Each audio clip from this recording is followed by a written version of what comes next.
You joined us, we were kind of getting a highlight of, everything's kind of leading up. We only have a few more weeks left until the election day.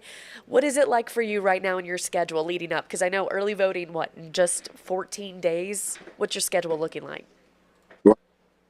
It's busy. Obviously, I'm still a teacher. I teach sixth grade English, so I'm in the classroom right now on my break. But I'm literally at a different candidate forum, a meeting. I'm all over this state, but I'm excited. I know that a blue wave is coming. My friend Christian Menifee, finally, I got congressional representation in CD 18. We saw what they did in Terry County, so I'm telling y'all, a tsunami is coming. I'm excited. I think one of the big questions, and it's kind of like the easy question right out the gate, why comptroller? Why you're stepping away from education to take on this role? Right. I'm going to comptroller because we got to see where the money is. Where is the money going? Because as an educator, I just don't understand why we are 42nd in the nation for education. But the union, the teachers keep going to Austin and saying, hey, we got to increase our basic allotment. You look at Massachusetts, why are they number one? Because they're spending the money. So I want to prove with this budget that we can do it. Then I think about this particular position. Why did they end the Texas Hub program?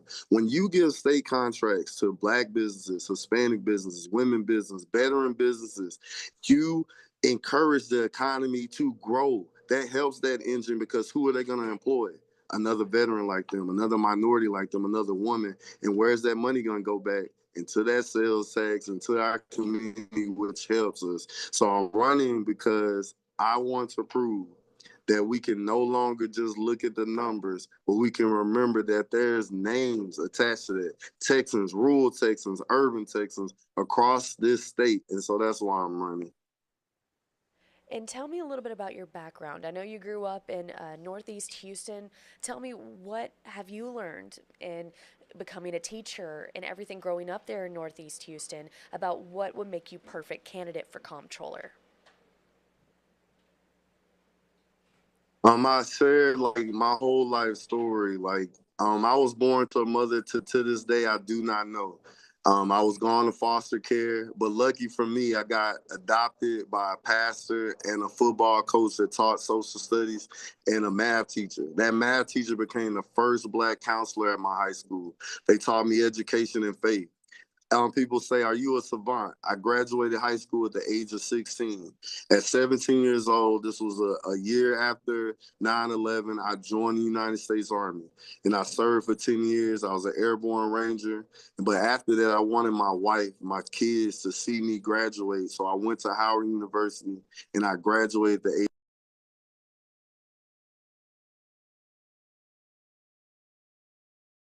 I think we lost his signal. Give me 1 second. Let me see if I can. Oop, there he is. I think we lost your signal The for a signal second. had dropped.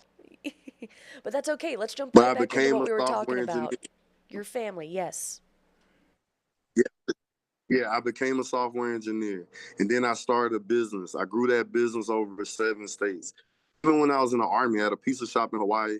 I joke about when I was 11, I got the Wall Street Journal. I've been investing in a market since I was 17 years old. So I really love finances. I wrote a financial literacy book. But I started a business, grew it over 7 states, and COVID happened, and I moved home. And I started a trucking business. That trucking business was all over our state. And so that's how I got to know Texas was such a beautiful place. How I got into politics, my son asked me to go to a school board meeting. At that school board meeting, I got 7 Black and brown schools to get a magnet program. But from there, I said, I want to learn politics. So I started speaking at City Hall, PUCT with your lecture rates. I was going to everything so that I can know. And then I ran for office. I represent all of Northeast Houston. But now I'm seeing that Texas deserves more. And they need someone in the comptroller office that understands that people in the classroom, we don't have the resources that we need. But also across the state, I want to be able to overwatch the school voucher program. We wouldn't need a school voucher program. We properly funded public education. I want to also make sure that we restore that HUB program so that we can encourage those business owners to have state contracts and employ more Texans. Broadband access. When I'm driving around Texas, I'm in cell phone deserts. I'm always having one bar. As you know, I just lost signal, right? Then I'm also people not having access to Wi-Fi, not having access to broadband. There's a lot of rural counties under Republican leadership. It's over 77 counties with no hospital. When I provide that broadband, at least they can have telehealth. I want to also audit every single agency so that we can know when those people are coming to your city and they're saying, I want your vote and I'm promising you this, I'm going to prove with the budget that that promise can be fulfilled. Now, I know this isn't your first time in politics. I know right now you are the trustee for Houston ISD. Walk me through what this position has done for you and what you've seen as successes for you in this position. So in this position, obviously the budget is $2.5 billion. So I know that property tax we get about 2 billion, and we get over 400 million from the state. But in this position, I had to learn how to work with everyone because, as you know, the state took over. But that didn't mean that I didn't learn how to have influence. And so now in my neighborhood, where it didn't have a magnet program for my own son, now they have AP programs in the black and brown neighborhoods. I got on the Houston City College Board, and this fall, every single high school in HISD will have an opportunity to get an associate's degree. And so when people email me and they give me their concerns, I make sure that they get addressed. And so we can't do the bad politics no more. We can't be enemies. We got to remember that in that boardroom is nonpartisan. Yeah, we know who's Republican, who's Democrat, but we also have to always remember we're just Texans, and we want our kids to have the best opportunities possible because they are the future. But this position taught me how to build relationships because I'm gonna have to go from LBJ building and go to that Capitol building and say, hey, I'm the new comptroller. Let's get this done for the people of Texas because we only meet every other year. So let's get to work. Now, I know originally you had stated that you wanted to run for state house seat. What changed your mind on that? Well, I'm a person that respects my elders. The Mr. Dutton, he still has some work to do, and so that I'm hoping that he wins his election. But I know that once he's ready to pass that baton, if I wasn't elected as comptroller, I would still be running and ready to serve Northeast Houston. But as a preacher, maybe God has a bigger calling for me. There has to be someone in that office in Austin, an independent agent that's people focused. Out of all the candidates, I'm the only millennial. I'm the only minority. I'm the only veteran. I am people focused. I just thought about today is Black History Month. I remember one of the soldiers I worked with. I was the first black person he met. He was from Wyoming. I drill sergeant, first black person he met. But guess what? We worked with one another. We did the mission, and we came back home safely. And so I can't forget that we are a melting pot, and Texas is a melting pot. And I just want everyone to know that if you choose to vote for me, then I'm going to do right because I want there to be politicians that are truly genuine. I met my heroes, and some of them have truly made me jaded, made me not want to be in this game. But I have to be a public servant because those kids that I teach deserve a public servant. Their moms, their dads deserve a public servant. All of Texas, the division has to stop. I'm encouraging everybody, please go vote. Regardless if you vote for me or not, go vote.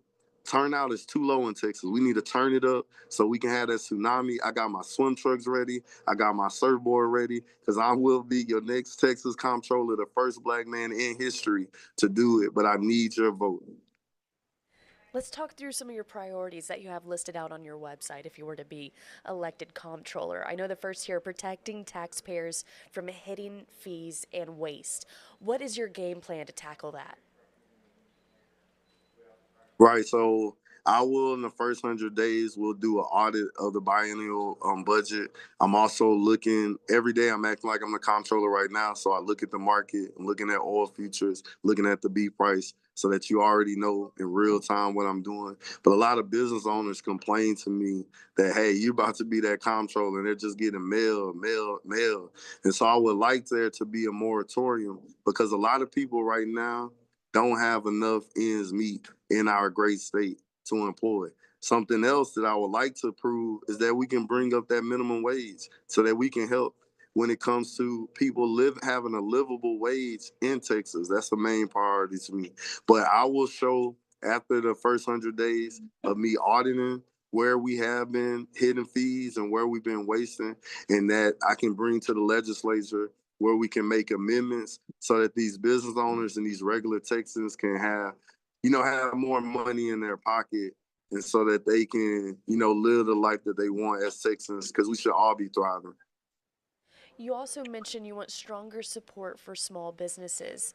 How would your plan look different from the one that's already in place for small businesses here in Texas? Okay, for me, I always tell people politicians come and visit you right now when we're on the campaign trail. But what I will be doing is workshops in my entirety of my time being elected, where I'll come and visit you and teach these small businesses how to qualify for those state contracts. And also, so teaching them financial literacy classes where they're able to budget. Like me as a business person, I have no debt. I'm profit first, but we got to teach these business owners how to be that way so they can be thriving, to not only provide for themselves, but to provide for their employees. Because when we do that, when we take care of the small business owner, they take care of their employee, because 85% of businesses are small businesses in Texas, so we got to take care of them. And I think this kind of rolls right into my next point: responsible budgeting for long term stability. You say you will prioritize long term planning instead of one time patches. What do you mean by that? Yeah, so oftentimes we're doing a budget just for 2 years.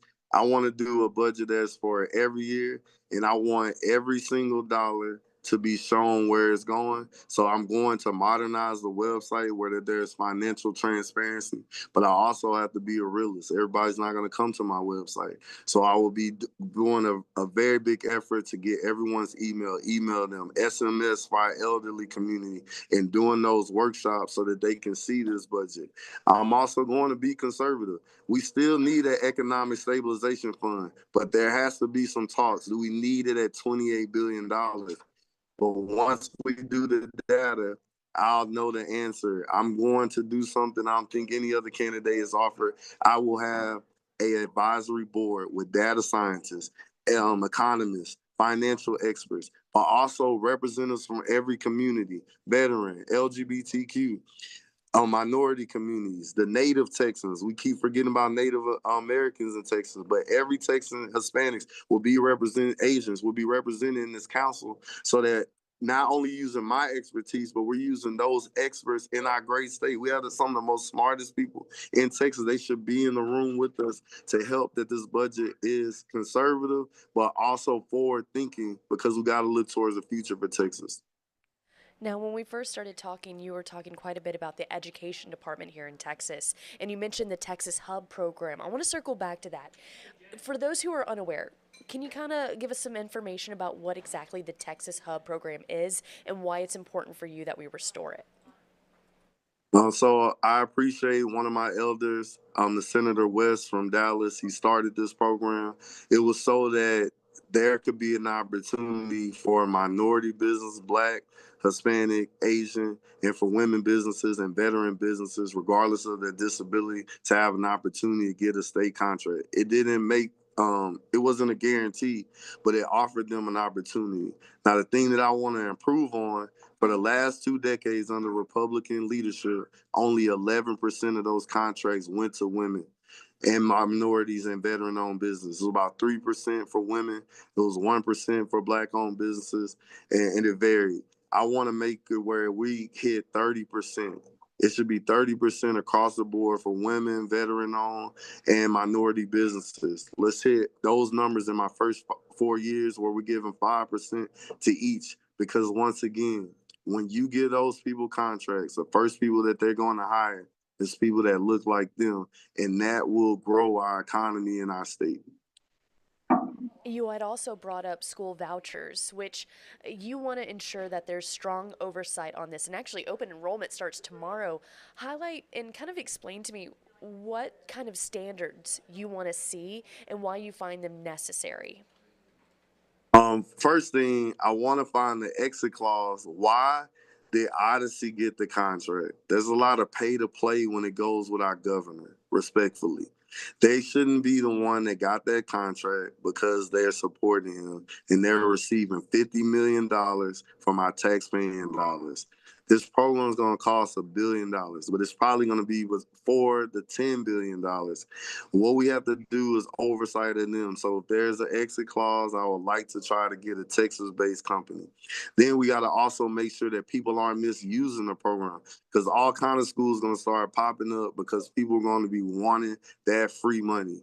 But more importantly, while I'm doing Overwatch, I'm thinking about rural Texans. How can they get to a private school when their public school is their main educator? That's where the money should be going.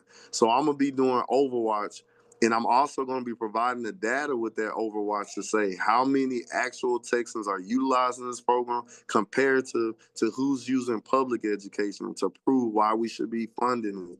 Because I think about, if a Walmart sometimes is 30 miles away, how far is that private school to our rural Texans? And so we got to be funding public education properly. And so I will overwatch that program with who's in control of the money, and also making sure that we don't overspend in that department, because our legislator needs as much money as possible to be put in public ed. Now, before we wrap things up, is there anything else that we might have missed, or is there just something you would like to say to our viewers here in East Texas about you as a candidate? What I like to tell everyone is that I have the financial experience. I've ran businesses, I've done it on the private sector, but I also have seen how budgets run in public finance. Public finance is different from private finance. You need to choose a candidate that will remember you in the room. I'm old enough to know that for my entire life, people have gotten voted and then they forget about me. They go to Austin. I don't see them for 4 years. Then they come back, and then they want to be back in my face. We cannot continue to vote for the same people and expect different results. Listen, the same way that I was willing to put on that uniform and serve my country is the same way I'm willing to raise my right hand and to do that oath to the Constitution and be the best comptroller, because you deserve more. And remember that I'm very genuine. I wish I didn't have to be in the classroom right now. I wish I didn't have to run for this election. But we know that Texas needs improvement. For the last 30 years, has been a Republican in the office of comptroller. It's time for a Democrat, a progressive Democrat that is ready to represent everyone from the Panhandle to East Texas to West Texas to South Texas to my great city of Houston. And never forget that you're not just a number, that you're an actual Texan and that you matter. God bless you and God bless Texas. And I'm grateful for you taking the time to interview me. But I got to get back to these students because that start test is coming. Oh, So yes, it is. Well, thank you for your service and thank you again for your time. Again, this is Savant Moore, Democrat candidate for comptroller here in Texas. Primary elections coming up March 3rd. Yes, excuse me. There you go. All right. Thank you so much. We'll please talk to you vote soon. early. I'm sorry? Vote early. I said, Absolutely. please vote February. early. For this Black History Month, we're encouraging every Black voter, every voter to vote on the first day of early voting, February 17th, in honor of our ancestors that weren't able to vote. Absolutely. February 17th.